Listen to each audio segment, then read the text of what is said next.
I wasn't expecting the nothing response. Yeah, I thought he was going to be disappointed that a challenge had finally been removed from him. Just 3 of those girls. I thought there was only 2. Hey everybody, welcome back to the Stoneface Reactions. I'm Theta, and we are finally back with some more Space Battleship Yamato, 1974 version, for those of you who may be confused. We come back after, God, it's been over a month, has it? I don't really remember.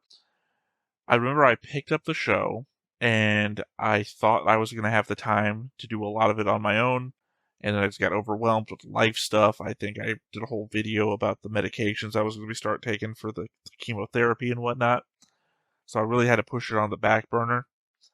And then we finished Voltace 5, and I thought, I'll just use that time slot to pick back up Space Battleship Yamato. It was a really good show, and I really wanted to pick it back up again, so here we are. That said, the last thing that I had done was that I had watched episodes 4, 5, and 6, but I didn't come back with any notes about it because obviously hadn't come back at all. So, that said, I rewatched episodes 4, 5, and 6 this morning before the live stream that I'm doing all these recordings on, and I have some notes. Obviously, also, the first 6 episodes I recorded went live on YouTube since I first did everything. So I have a couple of comments, and not so much of a huge board change because the board still exists, but I do have a board change log. So let's start with the board quick because it's the fastest thing to get through. The board change log is I added Akira Yamamoto, and I added a purple arrow from Analyzer to Mori. I think back when I was originally watching these, I had this whole theory that Analyzer was like a spy or something. But in the rewatch that I was doing earlier today to take my notes, it seems pretty clear to me that Analyzer does this whole color shift on all of his light sensor things that are supposed to imitate blushing or something. So I very much think that despite the sexual harassment monster that Analyzer is, I think he actually is attracted to Mori. So purple arrow, one direction though, because it does not seem like Mori is reciprocating, or at least not yet. That said, though, that's the board, and of course there will be a link in the description of the video so that you can see the board directly and not just have to be beholden to this small window that I got down there. That said, though, let's go back to the comments. And I apologize if I say any of your guys' names wrong, because I'm just not good with foreign names. Higashikata Yosuke from The Yamato Exceeds the Speed of Light. You react to the original Yamato even though the remake is better, and to the remake of Legend of the Galactic Heroes even though the original is better. I'll say this, the moment that this actually got posted, I don't know, way back when the video actually came out, it really incensed me. On one aspect, who the fuck are you to tell me which show is better, right? Like, don't take that, like, even if you're still watching for some reason, despite what you think is better and what you don't take that as, like, me insulting you. It's just the aspect of, how would I know which is better if I didn't watch it to find out? Am I just going to take everyone else's word for what show is better? And if I did that, why even when I watch shows, I could just, like, hear what other people think. Granted, that's a weird thing to say from a reactor, like, don't watch me, go watch the show. Like, I don't know what the hell I'm talking about there. But the element of, I wouldn't know unless I watched them. Also, my entire point of this was to watch the original Space Battleship Yamato, and then I'm going to watch every other Space Battleship Yamato, right? So I'll know by the end which one is actually better by having experienced all of them. And the other half of the comment doesn't actually make any sense. They say I'm watching the remake of Legend of the Galactic Heroes, even though the original is better. By the time that video came out, we were like 30-something episodes into Gaiden of the original remake. I'm not the original remake. The original Legend of the Galactic Heroes. We're actually watching the original Legend of the Galactic Heroes. And we stopped watching the remake of Legend of the Galactic Heroes because Griffin left the channel. So there have been no episodes of Die New Thesis, which is, the New Thesis, the remake of Legend of Galactic Heroes, by the time this person posted. To be fair, though, I guess in consideration, there's been no postings of the Gaiden of the Legend of Galactic Heroes, because we're doing chronological order.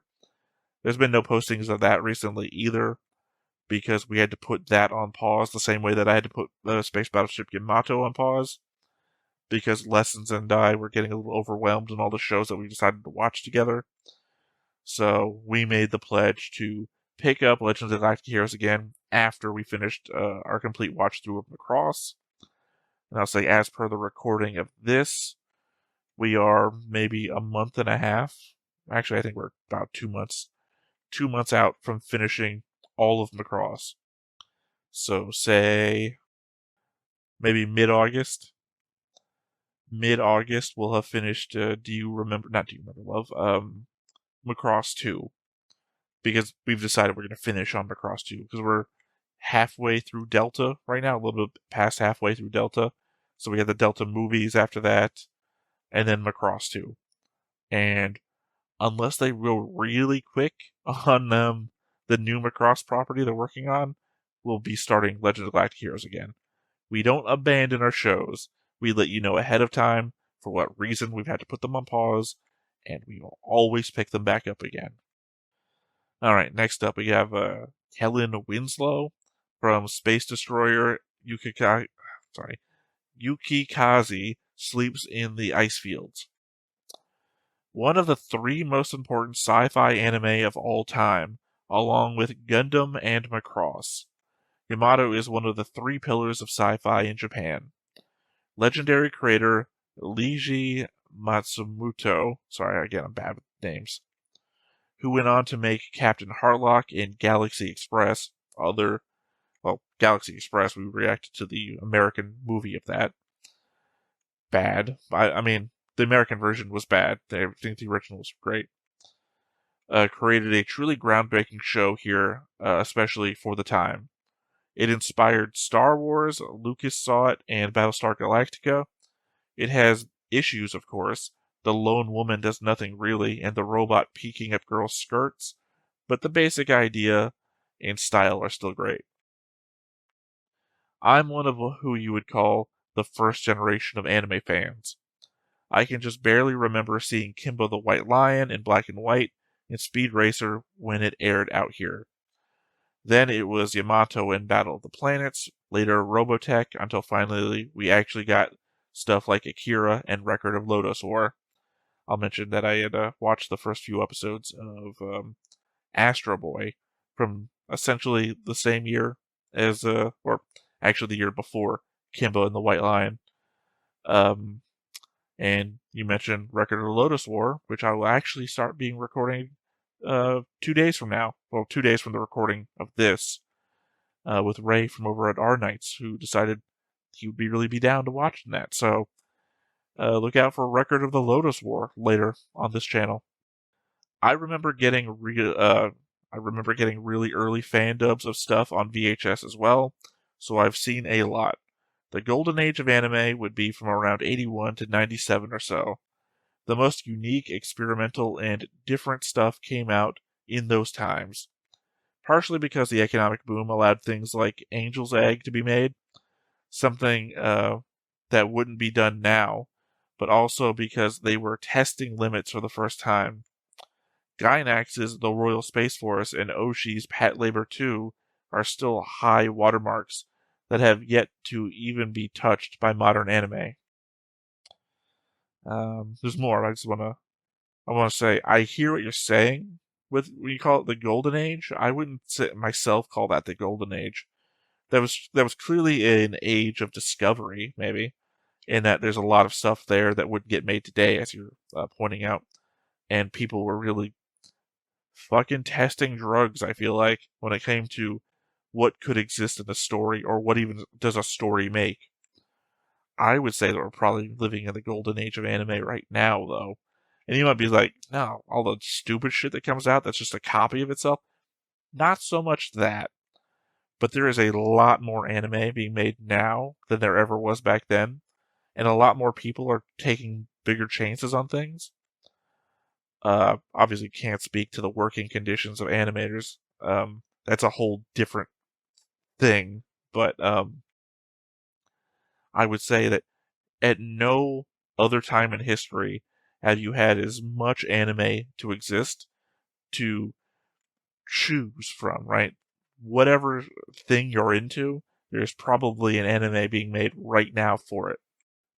So until we hit like another dip where, anime's not being imported or anime's not being made for whatever reason, the roller coaster is still going up the hill. We're always on the golden age until something happens and we go back down the roller coaster. Like the video game market boom, right? We were on our way up until, something happened and we went back down again. And thankfully we went back up. Maybe they are afraid of taking those chances, or maybe they just lack the talent. So a lot of modern anime doesn't impress me, except for the 2009 remake of this show. Space Battleship Yamato 2199 is not only one of the best anime to come out in the last 20 years, but it's one of the best remakes ever made. It's an example of how to do it right, something we could learn from over here. Everything that was great about this original show, they kept while improving the characters and world building, as well as having everything make logical sense within the world. And the touched up character designs by Noburuto Yuki, sorry again, apologies for names, Record of Lotus War, and Escaflowne really respect the originals and look great. I'm sure you'll love it.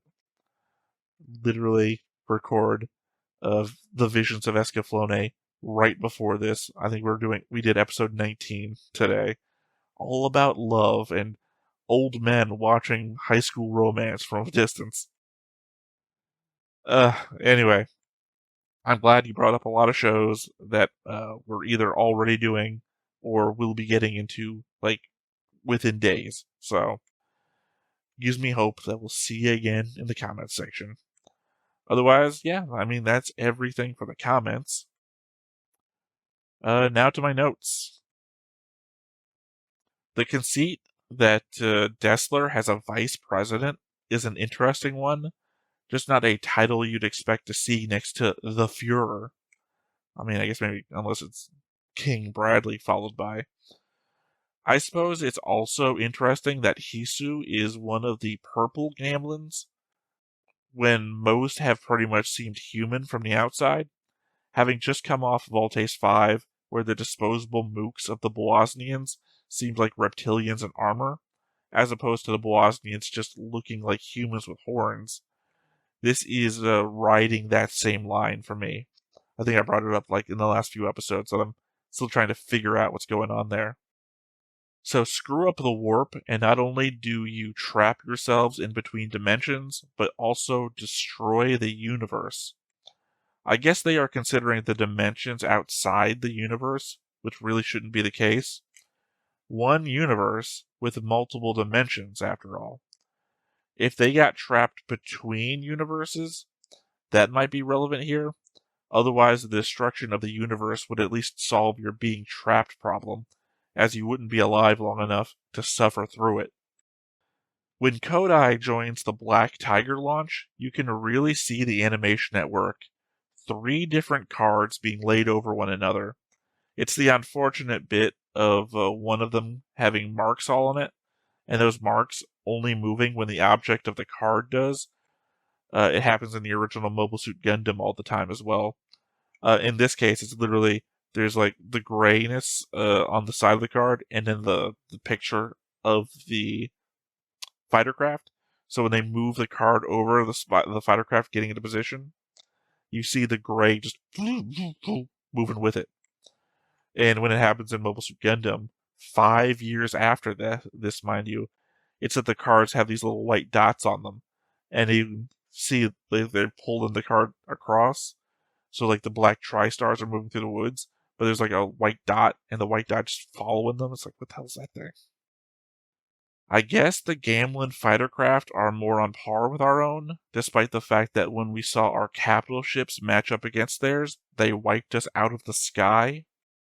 I appreciate that this early on, we are trying to show the mission is more important than any member of the crew, or any one member of the crew anyway, while at the same time telling us that we won't just abandon anyone without at least trying. I will say, seems relatively low stakes for Yamamoto, considering he's essentially still in Earth orbit.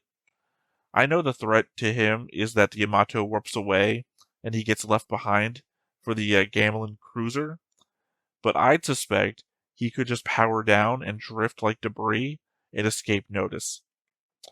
I know the Yamato is Earth's last hope, but Okita's last ship is still technically down there.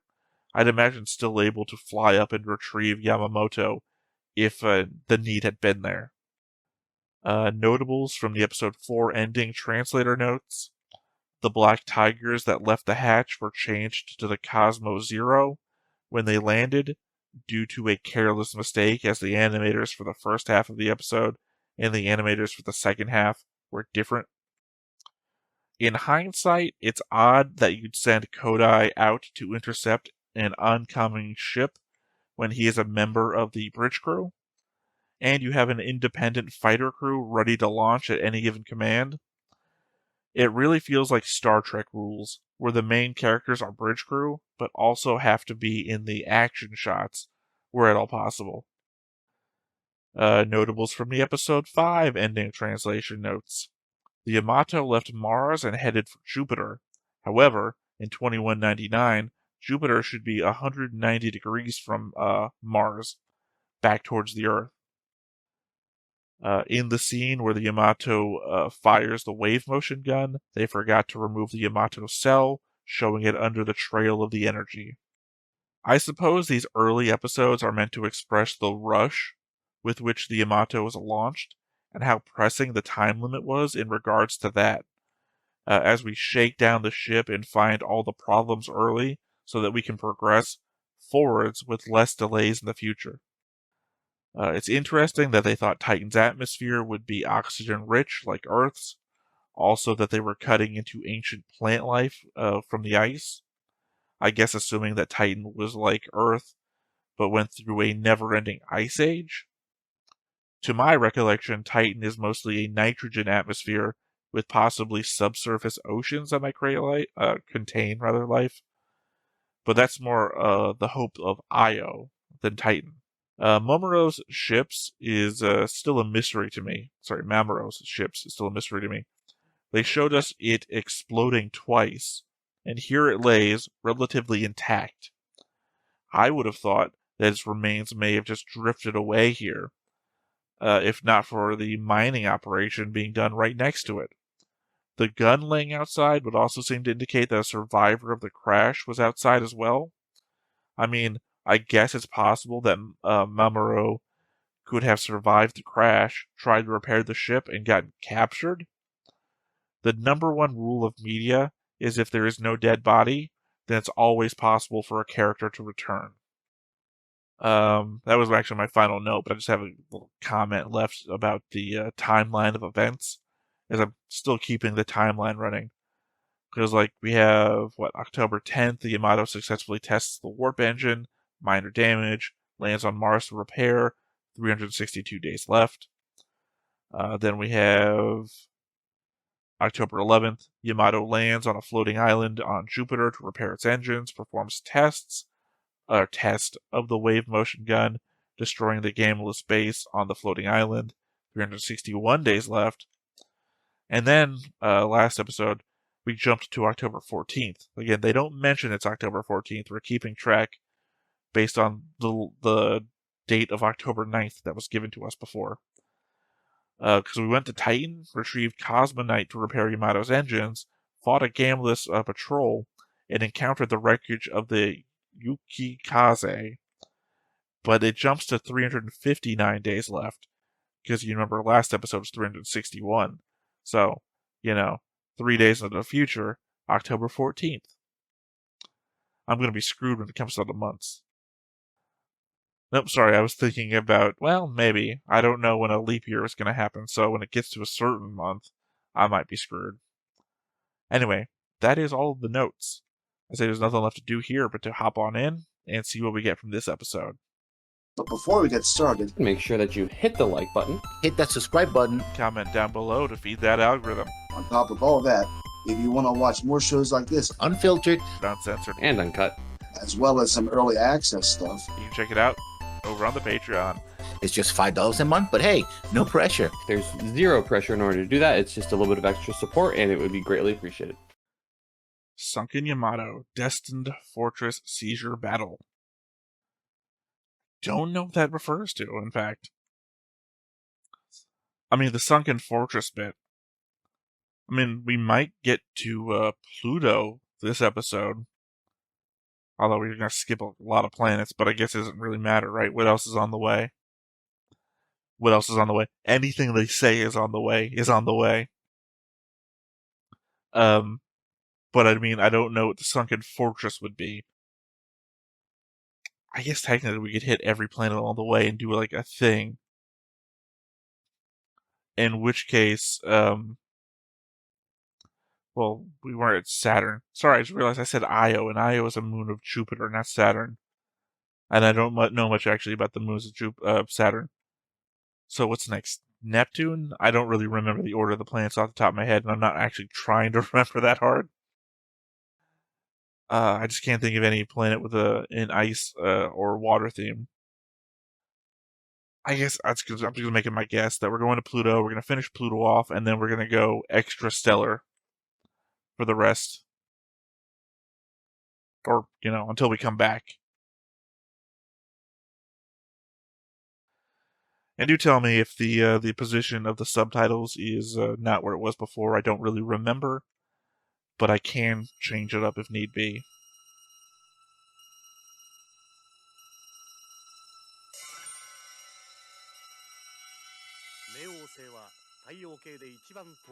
Not anymore. I feel like some people are actually learning stuff from this show. I hope not, considering they thought that Titan had an Earth-like atmosphere.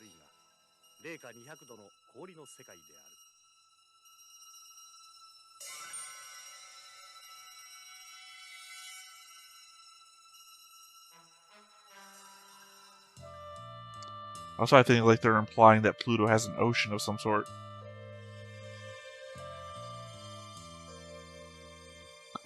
Now, granted, whatever they say is real for this show is real for this show. I'm just applying real-life logic to it, but if I have to make a conceit about what planets are like for the show, I will say Pluto has oceans if they say Pluto has oceans.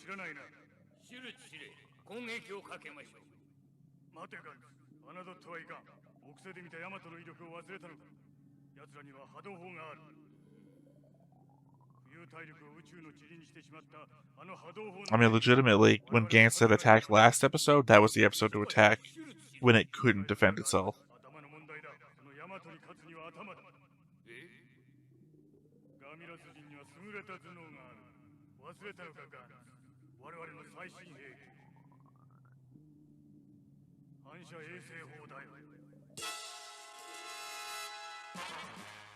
It doesn't look very reflective.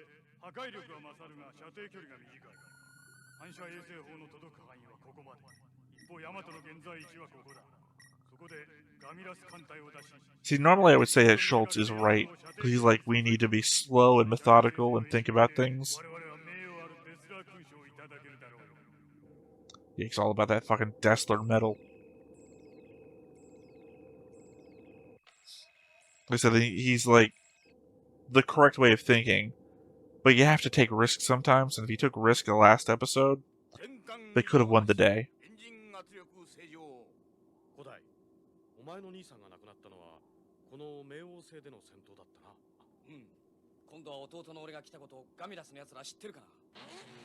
I mean, you clearly knew that. You did not have to remind him.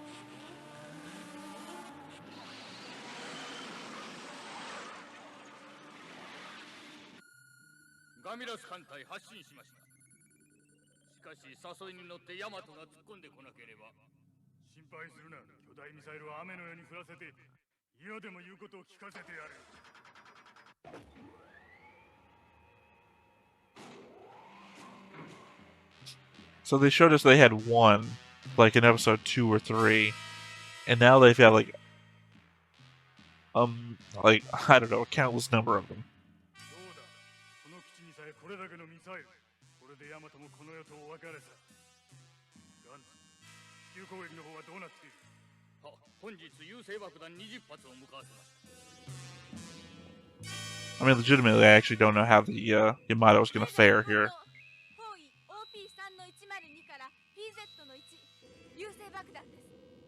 The Gamma ships, like, heavily took out the entire Earth fleet, essentially. The Yamato's only been shown to take on, like, one carrier. 基地を叩かせてください。これ以上地球に優勢爆弾が落ちるのを見過ごしてはおけません。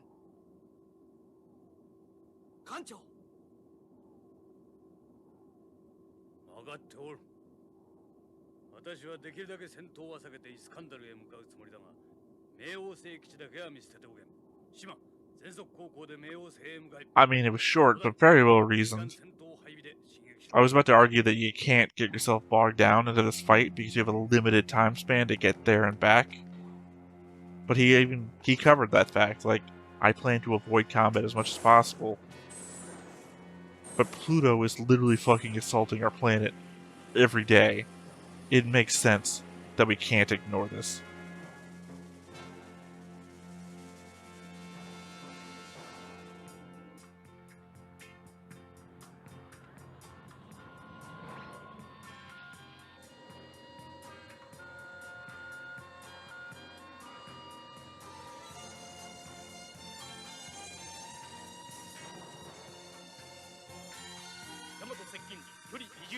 EZ102 から OP69 へ。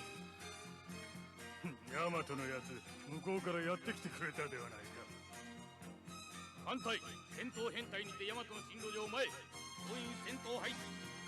Again, I'm not so sure that the fleet could not take out the Yamato on its own, seeing how I don't want to say indestructible, but impervious they were to previous Earth ships. これが冥王星の地図。地球を背景にし、放射能で人類絶滅と追い込んだのは、この冥王星基地からコントロールされた優勢爆弾だ。今までの攻撃を分析した結果、敵基地はこの湾あたりにあると推定される。我々はこの基地を叩く。古代、頑張れよ。兄さんの敵討ちだぞ。島、しっかりやろうぜ。今日から地球に優勢爆弾は落 I とさ mean, せ you know, the wave motion gun could take it out in one hit. 波動砲を用意しないのですか？波動砲は使えんよ。冥王星には厳重生物がいるのだ。波動砲を打ち込めば、彼らともども冥王星を破壊する You ことに wiped なる。 out 我々は the entire floating island with plant life and assumedly indigenous population too. しかし、それではまず相手の基地に近づく。古代、ガミラスの奇襲に備えろ。 Is this a we can't do it twice thing? We learned our lesson from Jupiter?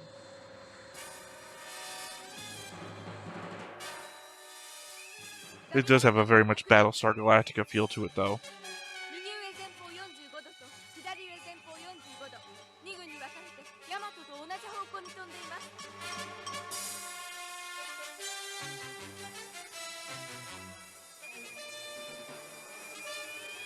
Kinda makes it look like the Gamma ships are also the same size as the Yamato.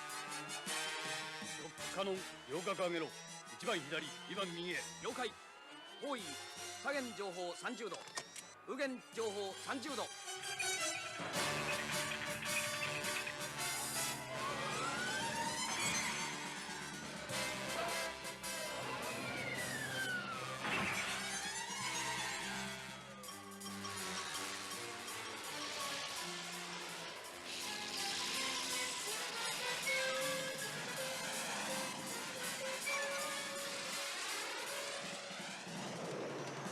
I can't help but hear that they're including, like, aircraft sounds.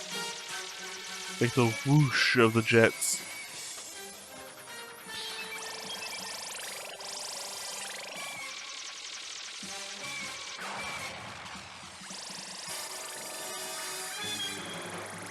Maybe I just forgot something about them indicating how the weapons have been improved.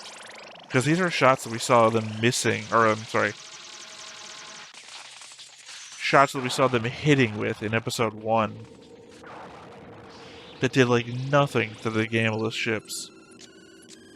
ショックカノン発射準備よし。ブラックタイガーに次ぐヤマトと敵艦隊との間から退避せよ。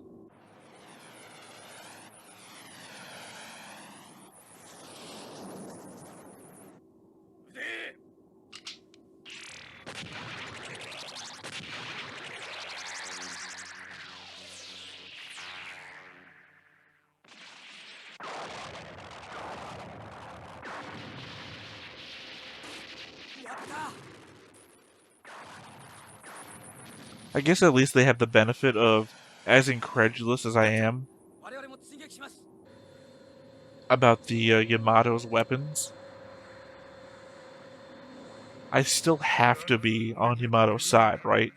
Fuck these guys for what they did to the Earth. Also, you know, fuck these guys for essentially being space Nazis.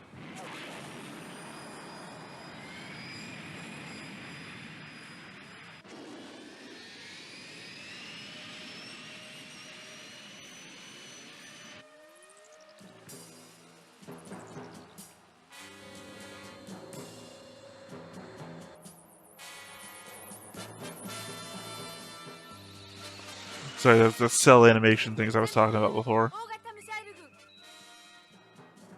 デカジいっぱい進路たまるたまる。空対空ミサイルおよびプラスレーザー用意。発射管開け。了解。発射管開きます。 Should be using the anti-space missiles instead of the anti-air 発 missiles. 射準備よろし。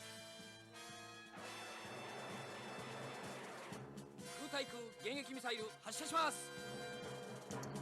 That might just seem like I'm being pedantic, but I just mean I would assume anti-air missiles would be used in an atmosphere with different considerations and propulsion systems, etc.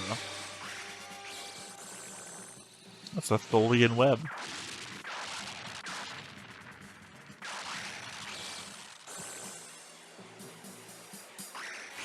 It's a clever system. I appreciate that. Some thought into it rather than just explosions in front of them.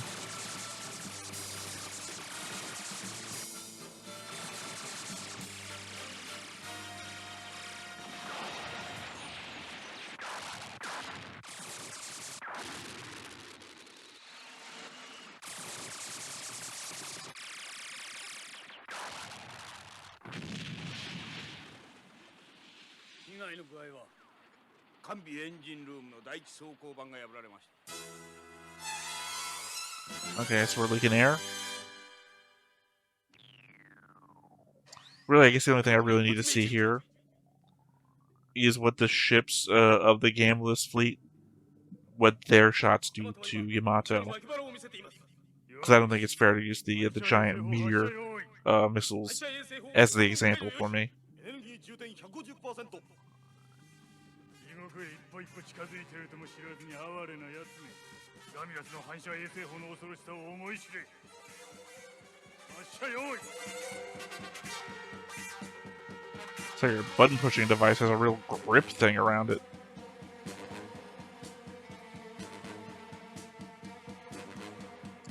Oh, that's what they meant by submerged.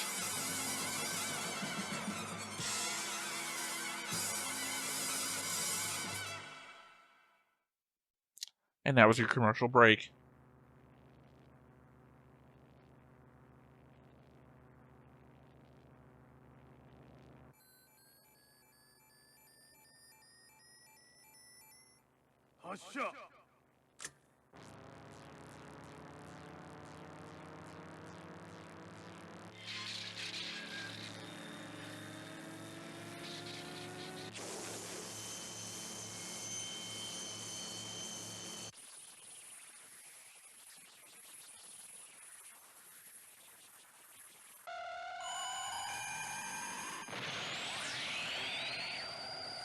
I don't know how effective the beam is if you've made it have to expand a good amount of its force puncturing through solid ice.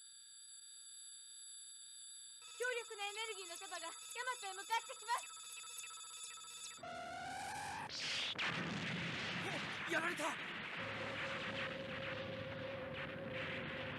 左舷損傷しました。船のブレーキが故障しました。エンジンの出力をセーブできません。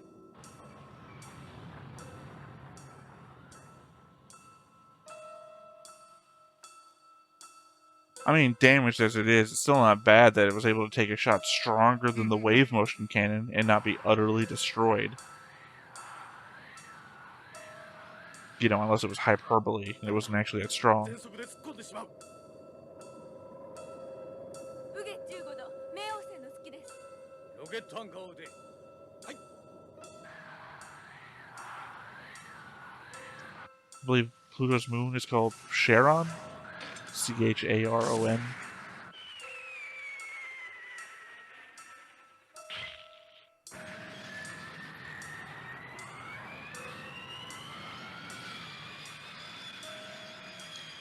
Yeah, and I always love it when spaceships do the, I don't know what you call the move. I knew it a second ago. 側面エネルギーフィッシャー。You know, like a swing around maneuver.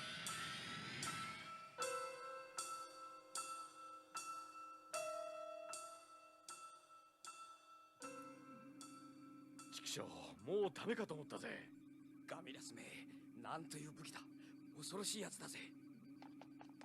艦長、補修作業を指揮します。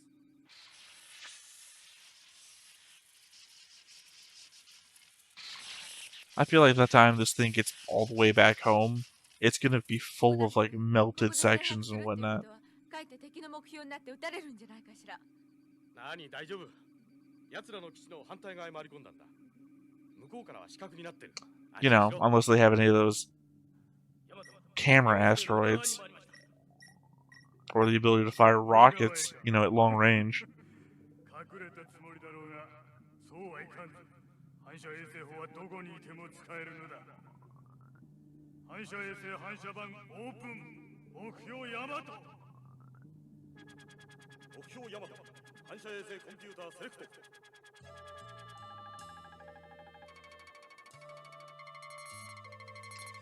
Oh, you saw this literally in Gundam Seed Destiny. At least it gives the reason why the thing is called the Reflective.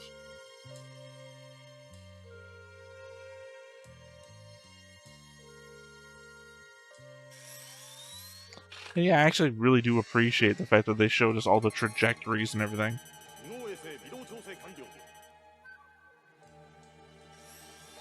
Although as fast as this thing works, you'd never be able to hit a moving target with it, I don't think.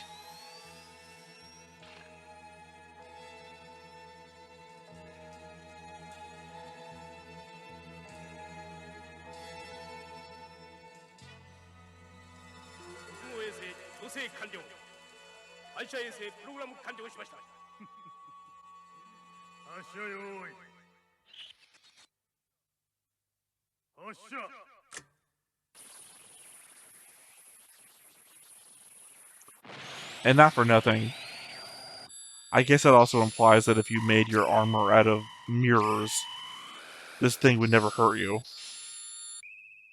エネルギー光線ヤマトへ。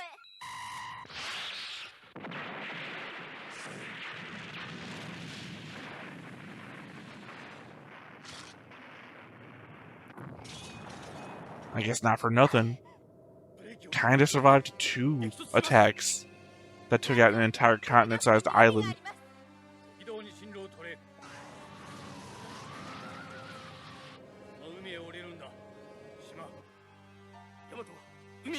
I'm pretty sure it's supposed to be a frozen ocean, isn't it? 完全に息の根を止めてやるぞ。反射衛星砲発射用意。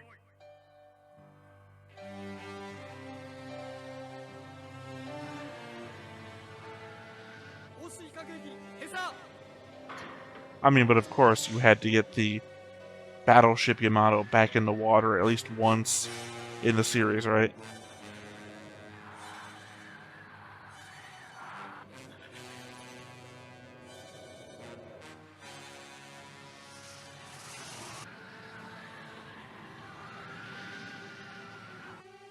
The gravity is less, though.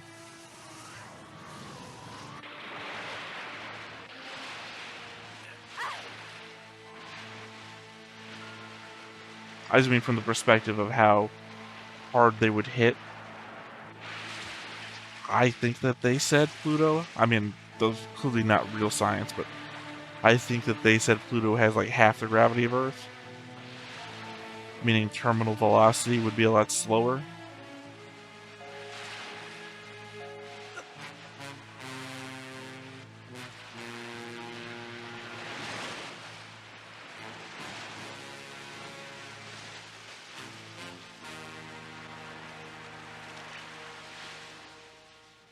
I mean, obviously we lost that one guy up in space.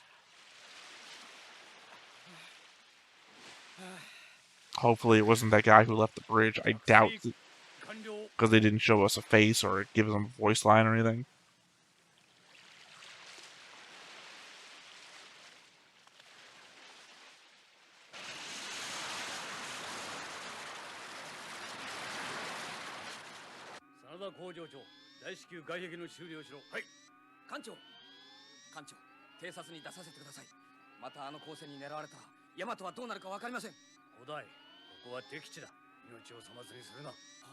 I mean, if they hit you again, your life is forfeit anyway.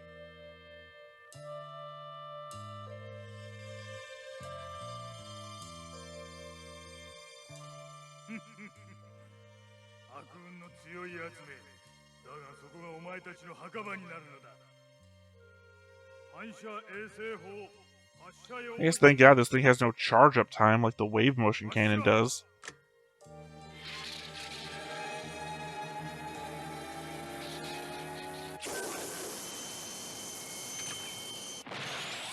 I thought they were about to imply that it was having a malfunction or something.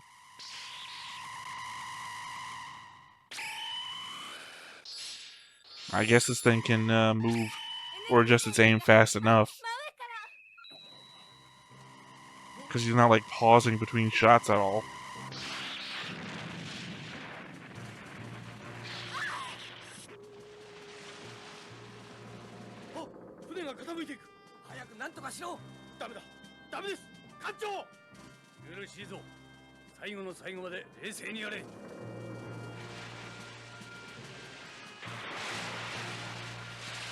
I mean, they have a artificial gravity system. It really shouldn't matter what the orientation of the ship is, considering they're constantly in space.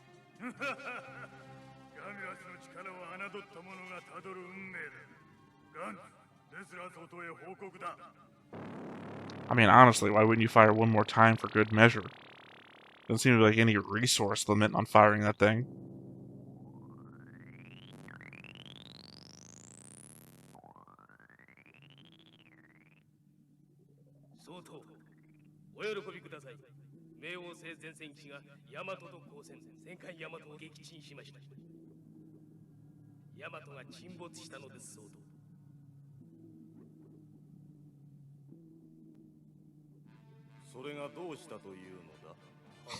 I wasn't expecting the nothing response. Yeah. I thought he was going to be disappointed that a challenge had finally been removed from him. Just 3 of those girls. I thought there was only 2.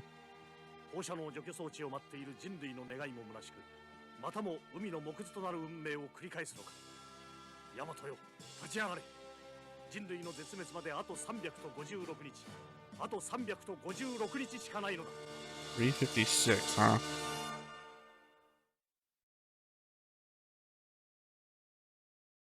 Yeah, so it's been 3 days now.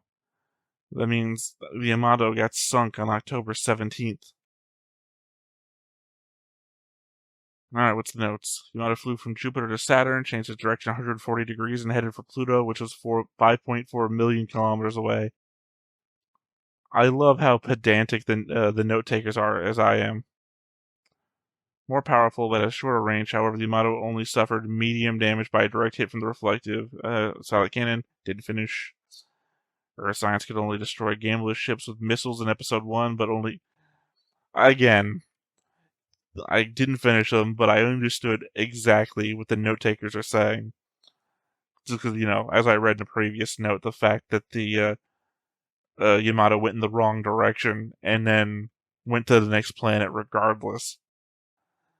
The element that the inconsistencies of the lore are taking place with the the episode 1, how undefeatable the Gambless ships were. The fact that the Yamato got shot 3 times by a thing stronger than the wave cannon, and the wave cannon destroyed a continent, essentially. They're just being pedantic, and I love it. I love that I have a copy of the show where the translators at the very end are as pedantic as I am. I'm just being like, I feel like I am anyway, being less so when I go through my notes than they are, because they're like hitting it with like example. I don't know. Preferably, I'd be doing it the same way that they do, but maybe I'm not. Yeah, I don't know. I guess the element of having just finished Voltace 5 before this, and Voltace 5 has its own series of episodes of the Voltace 5 defeated, the Voltace 5 can't transform, the Voltace 5 resurrected, and here we are, the titular ship of the show getting sunk by 3 shots in the oceans of Pluto. Quite obviously, I suspect it's going to rise from the oceans, and they're going to defeat the base, and then we're going to move on into interstellar waters, whatever you want to call it. That's my expectation. Obviously, I clearly don't think I'm wrong. I don't think that we, on episode 7, lost the Yamato, and for 40 more episodes, who the hell knows, right? It'd be the height of insanity. Clearly not. So, obviously, I don't know if the Yamato's going to come back next episode. We are on a clicking talk. We're on a clicking talk right now. We're on a ticking clock. And obviously, I don't actually know how long it's going to take once we get out of the solar system, if we went full warp to get to Iskander. But the element is that we're obviously going to be using all of that time, because I think this is the kind of show that oh no, we got back just in the nick of time. That sort of thing. Or, maybe I'm completely misjudging the show. Maybe we don't get back in time at all. Maybe the Yamato's going to be the last vestige of human civilization. Anyway, I think that's really all I have to say about this episode. I know I front-loaded a lot with the notes, but typically that's what I do. At the end of the episode, I just say whatever's on my mind that I have left over from the episode itself. Unfortunately, I'm a bit slow when it comes to that these days, considering that stuff at the beginning of the episode tends to leave me, and I'm left with whatever's back-ending the episode, which, was the multiple shots, the the reflective ray thing. Which, by the way, if you ever watched Spies Like Us, I guess maybe they had their idea from this, because it's the same thing. The laser weapon at the end of Spies Like Us. Yeah, essentially that's it. The expectation for what's coming next. Otherwise, next episode I'll have new notes. Probably no new board, because nothing changed here. Unless we want to say that engineer guy died. I don't think he did. So yeah, I think that's going to be it for today. So once again, I have been Theta. This has been Stoneface Reactions, and we will catch you next time. Bye-bye. Hey everybody, thanks for watching another Stoneface Reactions. If you have an idea of another video we could go ahead and watch, go ahead and put it in the comments down below and we'll add it to the wheel. Be sure to like, comment, and subscribe, and let us know what you thought about this video, what parts you liked. And until then, we'll see you next time. Is this too goofy?